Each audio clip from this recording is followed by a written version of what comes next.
நம்ம ஊருக்கு மழை தான் பெய்ய மாட்டேங்குது. மோட்டராவது எடுத்து விடலான்னு மோட்டர் எடுத்து விட்டால் இந்த மாதிரி ஆயிடுச்சுங்க. நம்ம பார்த்தீங்களா இதுக்கு மேலே எல்லாம் மழை காலம்னு சொல்லிட்டு பார்த்தீங்களா கடலக்காய் காடு எல்லாம் போட்டுட்டோங்க.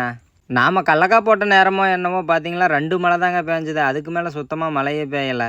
எல்லா செடிகள்லையுமே பார்த்தீங்களா பிஞ்சுகள் நிறையா இறங்க ஆரம்பிச்சிருச்சுங்க. அதுவும் இல்லாமல் அடிக்கிற வெயிலுக்கு எல்லா செடிகளுமே வாடி போயிருச்சு. இதுக்கு மேலே விட்டால் எல்லா செடிகளும் வீணாக போயிருன்னு சொல்லிட்டு பார்த்தீங்களா ஒரு பக்கமாக இருந்து சொட்டு நீர் ஓசை எல்லாத்தையும் இழுத்து விட்டுட்டு தண்ணி எடுத்து விடலான்னு போயிட்டேங்க. நாம் ஆயில் மோட்டர் ஸ்டார்ட் பண்ணி விட்டோன்னே பார்த்தீங்களா மேலே கரெக்டாக பைப்லேயே உடஞ்சிருச்சுங்க. நல்ல வேலை பைப்பு அதிகமாக உடையலை, ஓரளவுக்கு கம்மியாக டேமேஜ் ஆனதுனால பார்த்தீங்களா நம்ம சைக்கிள் டியூப்பை வச்சே கட்டிட்டேங்க.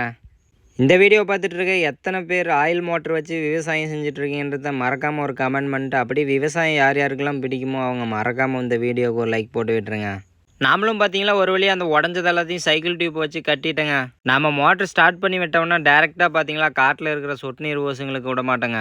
ஏன்னா கிணத்துல தண்ணி வடிகிற சமயத்தில் பார்த்தீங்கன்னா சேரை இழுத்துருங்க. அதனால் பார்த்தீங்கன்னா நம்ம லாஸ்ட்டாக ஆஃப் பண்ணிட்டு போகும்போது அப்படியே விட்டுட்டு போயிடுவோம். நம்ம மோட்டர் எடுத்து விடும் போது சொட்டு நீர் ஓசுக்கு போகிற கேட்டுவால்லாம் அடைச்சிட்டு இந்த மாதிரி தனியாக ஒரு கேட்டுவால் வச்சுருப்போங்க. அதிலேருந்து சேற்று தண்ணிலாம் போகிற வரைக்கும் தண்ணி விட்டுட்டு அப்புறம் தாங்க காட்டுக்கு திறந்து விடுவோம்.